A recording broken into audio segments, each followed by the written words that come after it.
So, Fluent, yeah, so myself, my introduction, I did my PhD from McGill, worked at a few companies doing speech recognition before starting Fluent about 2 years ago. And we're trying to do speech recognition, or some cool things with speech recognition. A lot of people are trying to do speech recognition these days. But that's, I guess, what I'm here to talk about is that there are not enough people doing speech recognition. And I've talked to some professors as well, and there's like, oh, all the low-hanging fruits have been picked up. And with all these big companies coming in with big data and all, there's really not a lot, even in academia, that professors can do. And I'm here to say that that's part of it is true, but there's still problems that can be done, and there's like really a lot of interesting things that we can solve about speech recognition. Anyway, so speech in itself is a very interesting signal. It seems very simple, but it's like, we use speech probably the most in our life every day for human-human communication. And the goal is to get that sort of parity with human-machine communication so that you can go and yell at your friends at the same level you yell at your friends. So the problem is that even though it's a 1D signal, it's a very, very complex signal. It has encoded in it, like right now, not only you're understanding what I'm telling you, you also know, oh, where is this guy from based on my accent. You also are guessing sort of some age, gender, and all those things are encoded in speech signal itself. So it's really hard to get all that out and kind of exploit that information. So speech is actually one of those technologies that have been sort of AI-first problems from the very beginning. Neural networks were used in speech recognition first time in 1986, before some of us were born.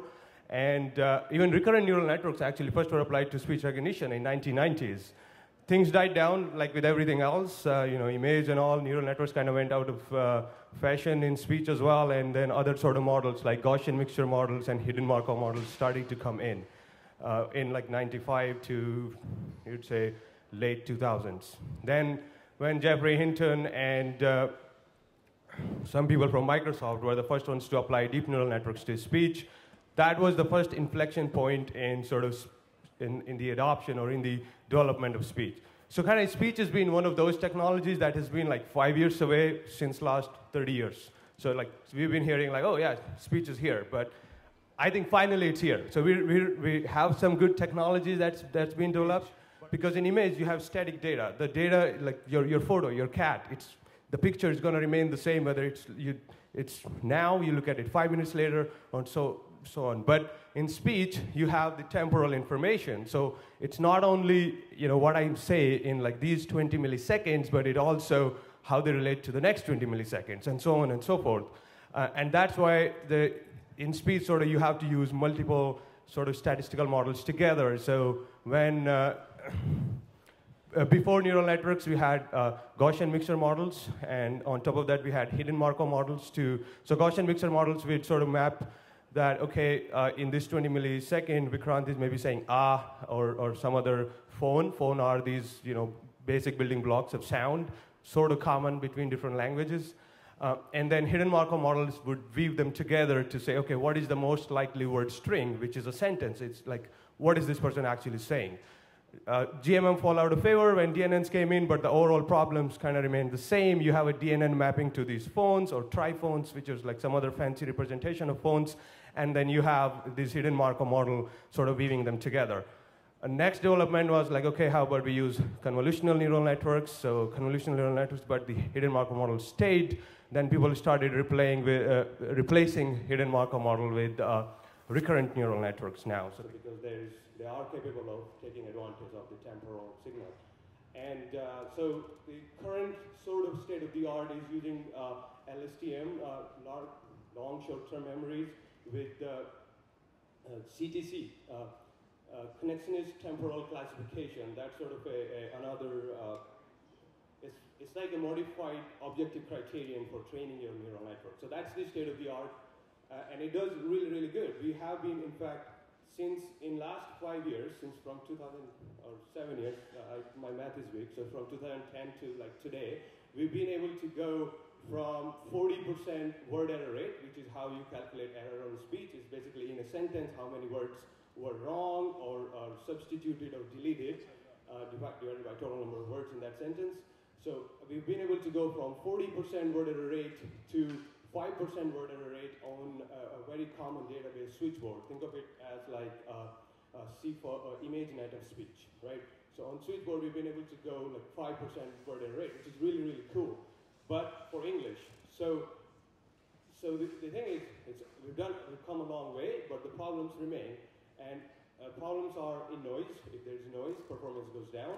If there's accent, performance goes down. Like, my accent is really good, but Google doesn't like it. I always have to, like, well, I always have to repeat it. But anyway, so those are some of the problems, but there are other major problems, and one of them is kind of speech has been sort of, I don't know if I can say it, but like racist technology in a way. And what I mean is that when you had touch screens, like so in the beginning you had these resistive touch screens, that really didn't work. They sucked, but they sucked equally for everybody, right? So then they had capacitive touch screens. They work better now. But point is, everybody can use them. Doesn't matter where you're from. Doesn't matter, whether your fingers are half broken or something. Everybody can use them. With speech, the problem is if you're not a native North American speaker, or a few other languages that are spoken by a large portion of population, you're out of luck, right? So if you don't speak English, Mandarin, maybe a few other languages, there's nothing really. Like my parents, they speak Hindi. They don't speak any English. So they always ask me, what do you work on? And I'm like, oh, how do I show you? So I show them with my thing, but it's really, so with Fluent.ai, now we are able to do something, so I was able to show them finally, and it was good. But the point is, there's a lot still to be done, and the reason behind this, it's not racist inherently, right? The reason is because speech recognition requires a lot of data. So speech recognition, like I was talking about, there's the DNN plus HMM plus all, but that's only part of the puzzle. All that only makes the acoustic model, which basically go from your incoming speech to some phones, but then you also need to sort of have a dictionary, a pronunciation model. How do you have different, how do you pronounce different words, right? There are different ways of pronouncing the same thing. Some people call me Vikrant, some people call me Vikrant. It's different things. But also at the same time, we need a large amount of text as well. So in order to train a typical speech recognition system, typically you need entire Wikipedia. People train the language model on entire Wikipedia. And that's not possible in other languages when you don't have that amount of data. There are 5,000 languages in the world. Out of those, 1,442 have at least 100,000 speakers. So you can't do the same level of effort. To give you an example, Amazon Alexa, really good product, really awesome, very successful in the United States.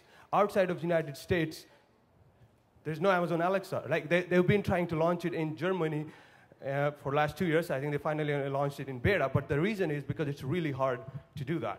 So that's one problem. The other problem is the size of these networks is huge, just because there's a computational complexity. The required to do these things are huge. So everything is online. Nothing is on your devices. Everything that you say is being computed and stored at some Google server, Amazon Alexa, and something else. So and privacy, while privacy is certainly a concern, it's getting least, and people really don't care about privacy anymore, it seems, but some people do. But at the same time, there's also, if you don't have internet, you should still be able to use your device. And there's some incident few days ago. So Amazon has opened their platform to anybody. So if you are like a developer, you could just use Amazon Alexa voice services to build Alexa skills into your hardware. And people are doing all sorts of stuff. And some of those make sense, but some of those are really silly, like a doorknob, a security lock. Why does it have to connect to internet, right? So if you don't have internet, you shouldn't be able to get into your home, or that doesn't make sense to me. So there's a lot of such things, actually, and people were panicking at some point that Amazon Alexa services were down. But like, oh, how do I turn off my lights now? So there's a lot of things that was going on. So that's the second major problem. And the third problem with current solutions is that you're stuck with what you're given. You cannot change it. So there's this another video on YouTube. There's a guy, a dad, tried to turn on the TV, and he's like, TV, turn on.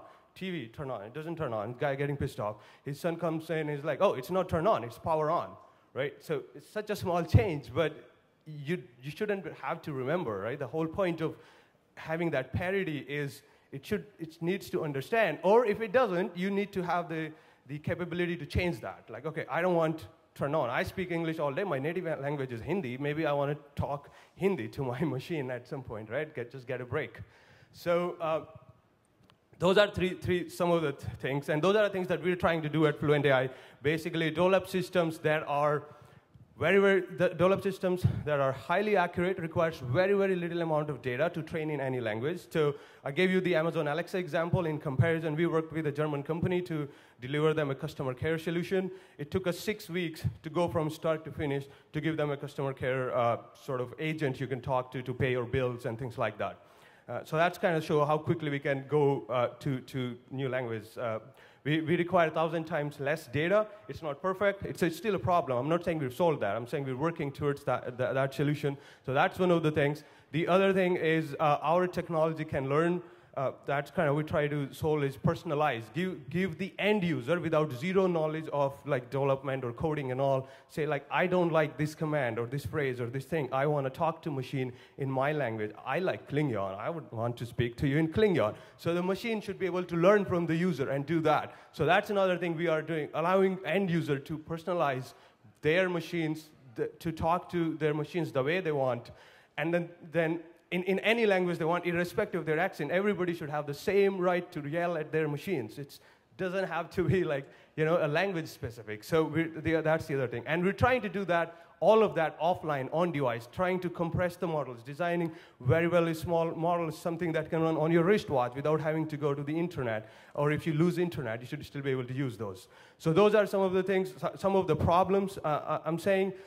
There are a lot of other problems, so it's not that all the low-hanging fruits have been picked up. I think there's a lot of open problems. Basically, my appeal here is to get more of you guys to try to work in speech, and maybe come join us as well. We're hiring, so you could anytime. Yes, sir. Is there anything open source we could try out? No, nothing open source right now. Yeah, so there's some practical reasons, but you could get in touch and we can see what we can do. But if anybody wants to join our team, it's join@fluent.ai, very simple, join@fluent.ai. Thank you.